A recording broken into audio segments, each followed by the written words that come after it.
Welcome back, everyone. Marvel's been filming Loki Season 2 episodes. They just released a first look at a couple of big scenes they're filming in an episode with a bunch of Easter eggs for other current stuff that's happening in the MCU. So we'll break it all down. If you're brand new to the channel, be sure to subscribe to get all the videos. I'll be doing episode videos for Season 2 just like I did for Loki Season 1. And obviously, big coincidence now, Thor Love and Thunder is hitting theaters as we speak. We're doing a giveaway for IMAX tickets for the movie. All you have to do to enter is be a subscriber and just post all your theories about what's going on during Loki Season 2 on the video. I'll talk about what's going on in all these brand new Loki Season 2 scenes that they're filming first. Then later in the video, I'll explain the connection to Thor Love and Thunder. Because obviously you talk about Loki, you also want to talk about Thor as well. And some of what's going on in the Loki scenes that they're filming for Season 2 is related to the Thor comics. But what's going on in this scene that they're filming right now is that our main Loki from Season 1 is with Mobius, and they're in 1970s London attending a movie premiere. And the movie that they're seeing is a huge Easter egg. Like the movie itself, and all the names, the actors, the posters for the movie in-universe are a bunch of Easter eggs. And there are a couple other funny Easter eggs for other movies inside the MCU. Like that's a big thing now in Marvel after Avengers Endgame. Like you see a bunch of fake movie posters and movies that they made, but they themselves are a bunch of Easter eggs and references for things that happen in the MCU.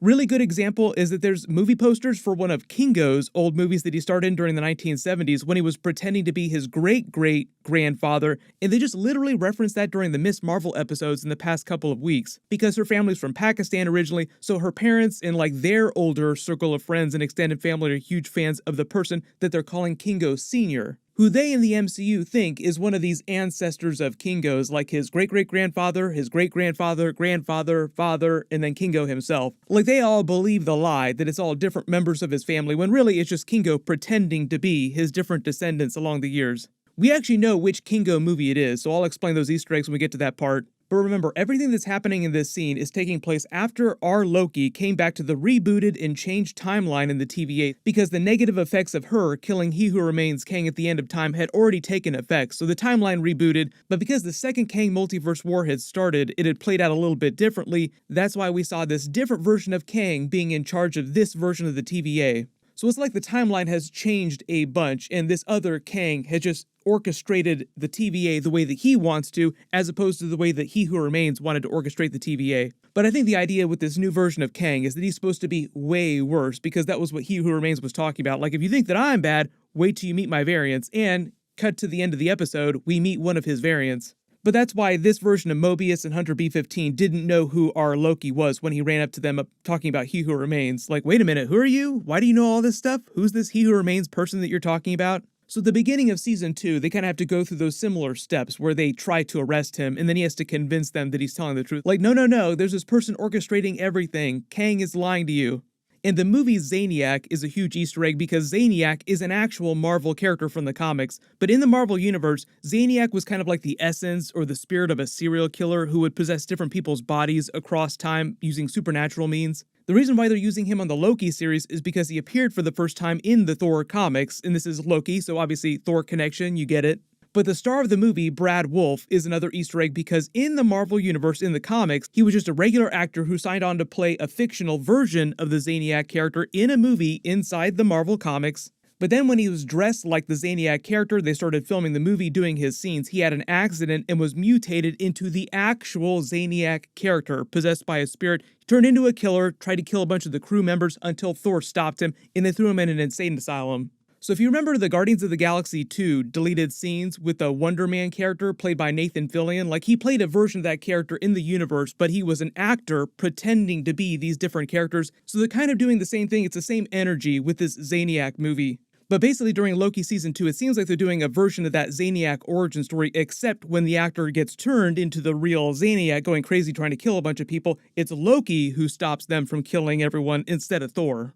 And if you zoom in and enhance on the movie poster credits here for all the other actors' names, the production crew members' names, the production company is listed as a Goodman Production. That's a huge Easter egg for the origin of the Marvel comic book company itself. Originally, the company was owned by Saul Goodman, who owned Timely Comics. That was the original name of Marvel Comics. He's the one who hired a young Stan Lee, Jack Kirby, all those classic era Marvel creatives that you know. Then later, the company changed its name a couple times, eventually changing it to Marvel Comics. They've used the Saul Goodman Marvel Comics Productions Easter egg a couple times in the Marvel Universe. They used it during Moon Knight, too. When they're revealing the true origin of the Stephen Grant persona, that he was a character in a fictional movie called Tomb Busters, the production company of that movie on the poster was listed as Timely Atlas Productions.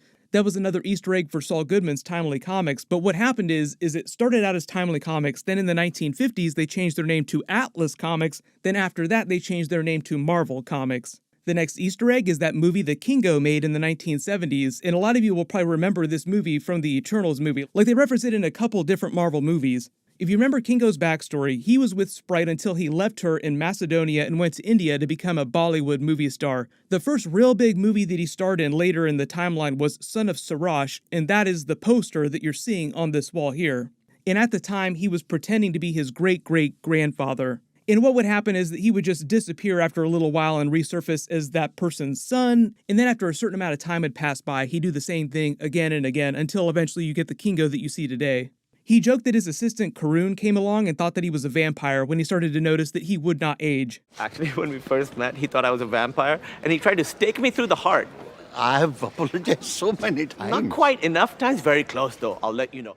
We'll see actual vampires in the MCU during the Blade movie next year or the year after that, depending on when they finish filming it.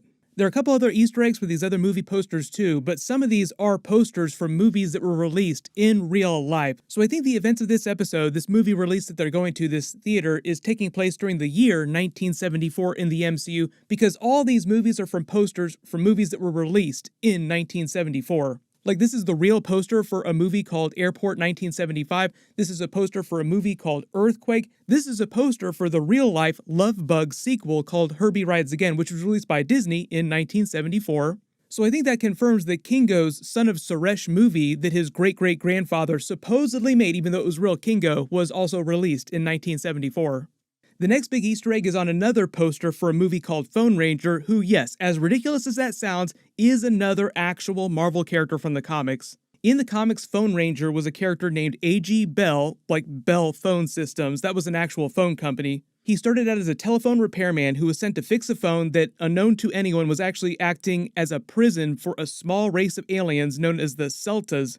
A.G. Bell wound up using the technology that the alien race left in the phone, replicating it, and used it to give himself the power to tap into any communications technology, using that power to become a superhero fighting crime. But like, his actual costume kind of looks like a phone person. The star of that movie, though, is Charles Theobald. The only reference and connection I could think to Marvel Comics is a Brigadier Theobald Inky Blot in the comics, who was a supporting character from Excalibur who has ties to FI6. But if you look here, the production company for this Phone Ranger movie is also Goodman Productions. But because Thor Love and Thunder is coming out this week, a lot of you asking, is Loki in Thor Love and Thunder, or why is he not in Thor Love and Thunder? Because Taika Waititi, even Chris Hemsworth, even Tom Hiddleston have said that Loki is not supposed to be in the movie. Thor Love and Thunder isn't meant to be a multiverse movie in the way that Doctor Strange 2 was, or the way that Loki Season 1 or even Loki Season 2 is, or even Ant-Man 3. It's just meant to take place in the main MCU universe and is more about the different pantheons of gods in the MCU. So even though it's like a really big story in scope, it's a little more self-contained in that you don't get into many alternate universes during the movie, like just this one particular MCU universe.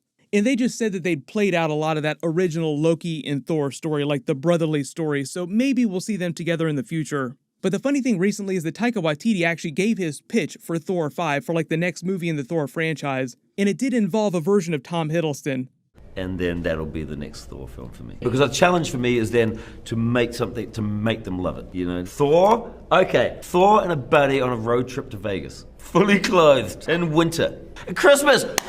Oh! Christmas. Okay, I've got it. Thor, Christmas. Two Christmas, Chris Pratt and Thor. Okay, oh my God. Guys, take this down. Star-Lord, Thor, road trip movie, Christmas. They've got to get to someone's house for Christmas. So his joke idea for Thor 5 there is a Christmas road trip movie with Chris Pratt and Chris Hemsworth, Star-Lord and Thor, on a road trip to Tom's house, and he's talking about Tom Hiddleston, as in Loki's house. They are actually doing a Christmas special this year, but it's a Guardians of the Galaxy Christmas special. They're just calling it the Guardians of the Galaxy Holiday Special. It's meant to be a live-action prequel to Guardians of the Galaxy 3 to explain what happens with the Guardians after they leave in Thor Love and Thunder, but before the events of Guardians of the Galaxy 3 pick up. But if you have any big questions about Loki Season 2 or you spotted any Easter eggs in these brand new scenes that I didn't talk about in the video, just write them below in the comments. My Thor Love and Thunder review video will post tomorrow, so be sure to enable alerts so you don't miss that. And all my full post-credit scene videos, Easter eggs, breakdown of the entire movie will start posting later this week after the movie actually comes out. Everyone click here for my brand new Black Panther 2 Namor first look and first look at some of the other really big characters during the movie and what's going on. And click here for my new Thor Love and Thunder video. Thank you so much for watching. Everyone stay safe, and I'll see you guys in the next one.